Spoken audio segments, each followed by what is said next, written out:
Hello नमस्कार, मी सुवर्ण home kitchen मध्ये परत एकदा तुमचं अगदी मनापासून स्वागत। मला आज खूप छान अशी रेसिपी दाखवणार आहे।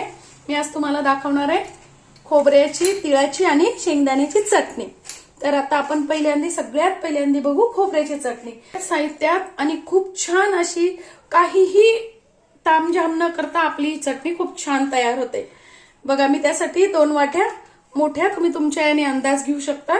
मी 2 बाउल असं खोबरं घेतलेलं आहे, भाजलेलं नाहीये ते, कच्चच खोबऱ्याची मी चटणी खूप छान तयार होते। आणि मुख्य म्हणजे ही चटणी 2-2.5 महिने टिकते।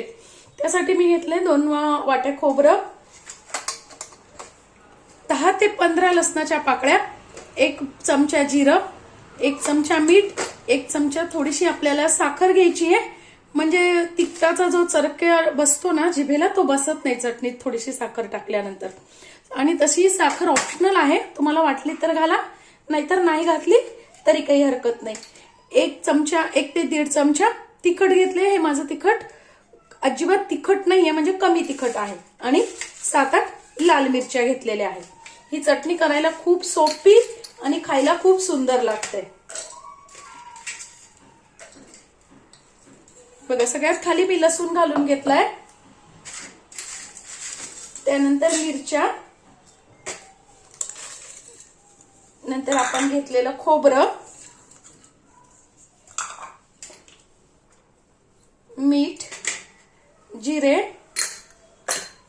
साखर आणि तिखट। आता हे मिक्सरवर अगदी सारखं बारीक नाही करायचंय, फक्त काय करायचंय आपल्याला, चालू बंद करायचंय। तर एकदा चालू बंद केलं की चटणी हलवून घ्यायची, म्हणजे एका ठिकाणी ती जास्ती बारीक होणार नाही। हलवून घ्यायची आणि परत फक्त चालू बंद करायचंय। अगदी 2 ते 3 वेळेसच करायचं आणि आपली चटणी छान बारीक करून घ्यायची। खूप बारीक नाही करायची, खूप बारीक केली की चटणी खायला चांगली लागत नाही। बघा, आपली चटणी किती छान तयार झाली। याच पद्धतीने आपली अगदी 2 ते 3 वेळेसच मिक्सर फिरवावं लागतं। खूप छान जाड अशी चटणी तयार होते। जाड चटणी खायला केव्हाही चांगली लागते। खूप बारीक चटणी केली तुम्ही तर खायला छान वाटत नाही। तुम्ही या पद्धतीने चटणी करून बघा, खूप छान लागते। आता मी तुम्हाला शेंगदाण्याची चटणी दाखवते। त्यासाठी मी इथे घेतले 2 बाउल शेंगदाणे, पण शेंगदाणे मी इथे भाजून घेतलेले आहेत। तुम्हाला पाहिजे तर साल काढू शकता, मी साल काढून नाही घेतलेलं।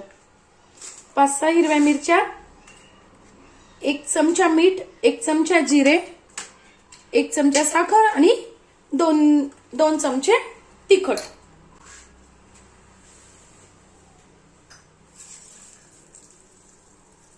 आणि 15 ते 20 लसणाच्या पाकळ्या। लसूण सगळ्यात खाली घालून घ्यायचा आहे, त्यानंतर शेंगदाणे टाकायचे आहेत।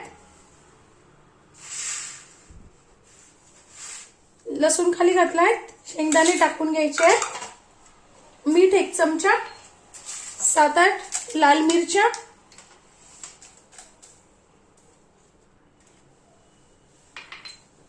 2 चमचे तिखट, 1 चमचा साखर आणि 1.5 चमचा जिरं। आता छान मिक्सरवर चालू बंद करून पल्स मोडवर आपल्याला हे बारीक करून घ्यायचंय। बघा, किती छान आपली चटणी जाडसर अशी तयार झालेली आहे। खूप छान लागते जाडसर चटणी अशी। आता काय करायचंय मैत्रिणींनो, सोलापूरकडे चटणी जी येते ना, तिला तेल लावलेलं असतं छान चटणीला। तर आता काय केलंय मी, 1 चमचा तिखट परत घालून घेतलेला आहे।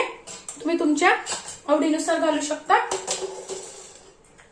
आणि साधारणतः 2 ते 3 चमचे तेल आपल्याला घालून घ्यायचंय यात आणि छान असं चटणीला चोळून घ्यायचंय। म्हणजे आपली चटणी खूप रुचकर आणि खूप छान लागते आणि 2-2.5 महिने छान टिकते। फक्त शेंगदाणे बारीक गॅसवर छान खमंग भाजून घ्यायचे। असं तेल चटणीला छान चोळून घ्यायचंय। मस्त अशी चटणी आपली तयार होते। ही चटणी आपली किती छान तयार झाली। थोडीशी अशी शेंगदाणे मध्ये जरा जाडसर छान लागते चटणी। आता मी तुम्हाला तिळाची चटणी करून दाखवते। तर सेम आहे, फक्त मी तिळाच्या चटणीसाठी इथे लाल मिरच्या नाही घेतलेल्या, कारण तीळ कसं पटकन बारीक होतात आणि मिरची बारीक व्हायला वेळ लागतो, म्हणून इथे मी लाल तिखटच घालणार आहे. त्यासाठी मी घेतले 2 वाटी तीळ. तीळ भाजून छान थोडेसे भाजून घेतलेले आहे आणि कार करून घेतलेले आहेत छान. त्यासाठी 1 चमचा जिरं, 1 चमचा मीठ, 2 ते 2.5 चमचे तिखट. इथे तुम्ही तिखटाचं प्रमाण थोडंसं वाढवलं तरी चालेल, कारण आपण मिरच्या नाही घालत आहे. आणि 1 चमचा साखर. मी ते 2.5 चमचे तिखट घेतलेलं आहे आणि 15-20 लसणाच्या पाकळ्या. तीळ छान भाजून आणि गार करून घ्यायचे.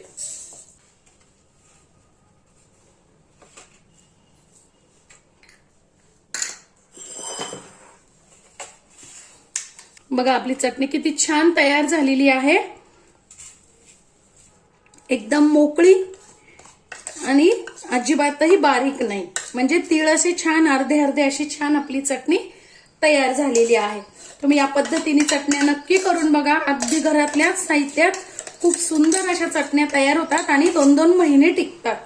त्यामुळे तुम्ही अशा प्रकारे चटण्या करून बघा. खूप बघा कुठेही लसूण दिसत नाही, काही नाही. छान लसूणही बारीक होतो.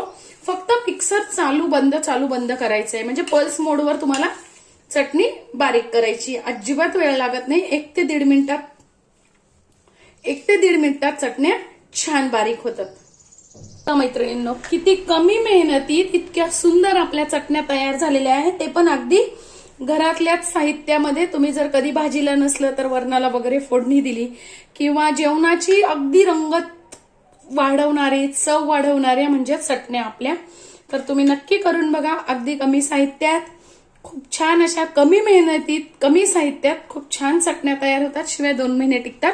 तुम्ही नक्की करून बघा. माझी आजची व्हिडिओ तुम्हाला कशी वाटली कमेंट्समध्ये नक्की सांगा. चॅनलला सबस्क्राईब, लाईक आणि शेअर करा. धन्यवाद.